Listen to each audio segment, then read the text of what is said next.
For a side that really struggled to actually have a full team every round, to actually only be a game away from the finals is a fantastic effort. But I guess the shining light for our under-16s this year is that we are in the finals this week. We made 4 for 210 in the last round against Hyatt, who made 4 for 164, chasing our score. Ben Tiddy made 43, Alex Cross made 40, I think Dylan Hemming making 38, Brody Lawford making 28. So our top 4 to 5 batsmen are doing great, and let's just hope that they can continue on over the next couple of weeks. So in the end, I guess a bit of a hot and cold season for the club.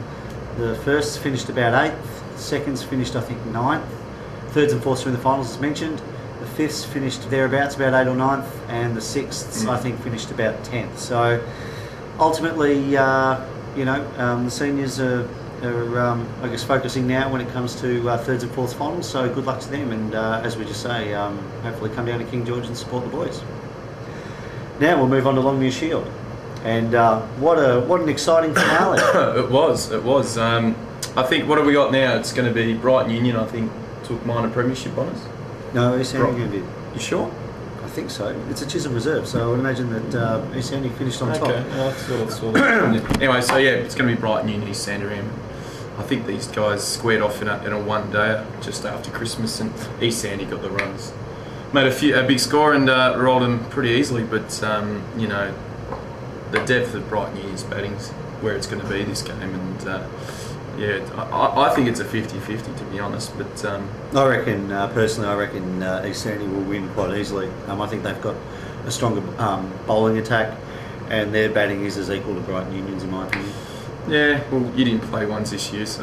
Oh, no, you played against... I played against both sides. What are you talking about? Rounds 1 and 2. No, I just think... I think Brighton Union, they'd be hungry, because obviously they missed out last year just. So I think it'll be a tough game. I think it'll be a close game. Well, in the other semi-final, everyone was just anticipating that Mackie would fill out 4th spot to play against Elwood, and lo and behold, West Bentley scored an outright against Carnegie South. Yeah. And they just snuck over the line on Mackie, who actually were only 6 runs short, I think, in their loss. Buddha made a ton, making 220, chasing 226, and just fell short. They're the X factor, West Bentley, and I know I've spoken to a couple of guys who are close at East Sandy, and that's the team they're worried about is West Bentley, because they know that I think they beat them this year. They're probably the only team that beat them this year, and they've got the 4 quicks, and they bat down to basically 10. So really, they're the team that could maybe break the run for East Sandy. Yeah, well, they've got. They've been depleted with Stacey Brown leaving last year, but they've picked up a couple of blokes, and I guess someone who's stepped up is Carl Reid, who has opened the bowling, and he's stood up when required. So, but just getting back, the big story, I guess, from last week was Mackie. Yeah, because they've been playing finals consecutively for the last 7 or 8 years. They just fell 6 runs short, but I think that's been reflected with their season. I spoke to Craig Park after we lost to them, I think in round 9, and he was just mentioning that at that stage Buddha hadn't made that many runs. Craig was actually leading the run making, and with his wickets this season, they were basically relying on him solely, and I guess had they got into the 4, they probably wouldn't have felt that they deserved it, but in the end they didn't. So good luck to West Bentley. See what they can do. See if they can shake the finals a bit.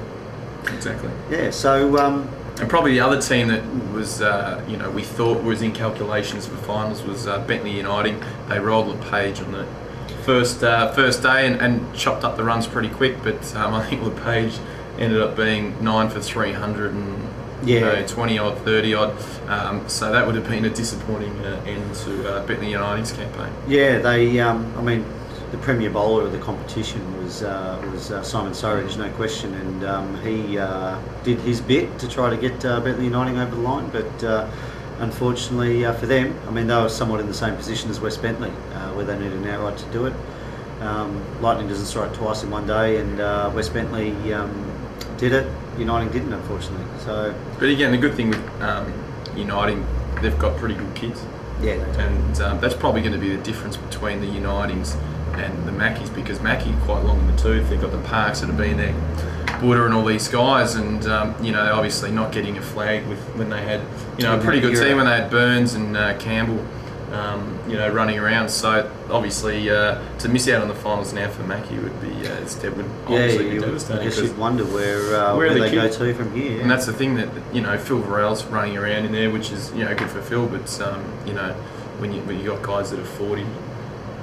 Winning your games at cricket, you got to wonder where the next guys are coming from. Yeah, and I guess Elwood, who we haven't spoken about much today.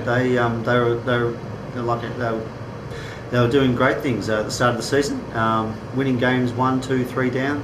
They've been exposed a bit with their middle and lower tail as the season's gone on, but. Look, I guess you just can't question that top order, and if they're firing against West Bentley, and they're playing at Elwood, so it'll be interesting semi-finals. I think when they actually played this year, this is when I think Bunting made 160, 150, and they passed them none down. So it'll be actually a good game of cricket to watch. Yeah, undoubtedly. And I guess on the other side of the table, Hampton Central, they made the grand final last year and did not score one win in 11 games. Lucky to score. Well, you could argue that they scored 3 points against us. People say that they would have beaten us, but chasing 211 on that ground, no one had made 200 that season. So it's not really. It wasn't the ground; it was the pitch. That pitch was, as tough as any in the comp. So I was confident. Yeah. Well, irrespective. Not one win in 11 games, so I guess depending on who wins, we'll know Shield, whether it be, I guess, Kingston Heath or Moorabbin West, Hyatt West, I guess. Well, you've played these guys, who do you think will win?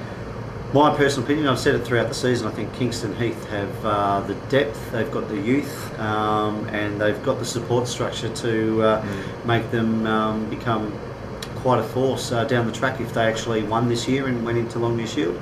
I think they'll need a couple of years to find their feet in the highest grade, like what LePage and Carnegie South have done, but they're slowly getting there, LePage in particular. So I would imagine that if they can do it over the next few weeks, I think Kingston Heath would be the team. I can't see Moorabbin West doing it. They rely on McConville and Worker too much. Hyatt West, they've got some good kids too, so they're on the rise also.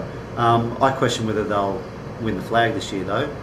Good luck to Mickey Flav and his boys, but I still think Kingston Heath are the team to beat. Admittedly, though, Hyatt West, I believe, beat Kingston Heath. So about the sounds of things, it would be good for the competition for Kingston Heath to come up, because obviously the administration, the club's strong, got the good kids, and that versus a Hampton Central, who the average age of their team is probably about 32. So it's only going to be if Kingston Heath can go all the way, I would think that it would be a logical choice, and I think it would be something that would be shown to be correct in the long term. But anyway, that's all hypothetical. There's 3 weeks to go, the finals, and I guess we'll see what happens after then. I guess we'll try, as we mentioned, we've been slack over the last few weeks. We've got some footage of the show that we tried to record after the 2020 game, the 2020 day between Uniting, Washington Park, ourselves and West Bentley. I think we tried pretty hard. I think we gave it a good crack. And we actually recorded for about 45 minutes. We had a few guests, from memory, Chris Fiddler, Elliot Box, Chris Clement, and Luke Morrison. I think Luke Forrester stuck his head in as well. He doesn't mind. Ben a bit of limelight. grabbed a seat as well. So yeah. So look, I think that episode requires a bit of editing, but we'll do our best to actually try to get what's appropriate for YouTube. I think what we'll do now is just show you a quick take for our take from that episode, and here it is. Okay. Well, we'll hopefully try to record over the next couple of weeks as well during the finals. But enjoy our drunkenness at the 2020. Thank you. Cheers. I love it. Muscle ball. Best thing ever. Muscle ball. Sam Souza, she's a dead set scissor action girl. And I will say, Yelena Dogic, I'm on the fairy tale, so jump on. How do you stop it? A&A cricket.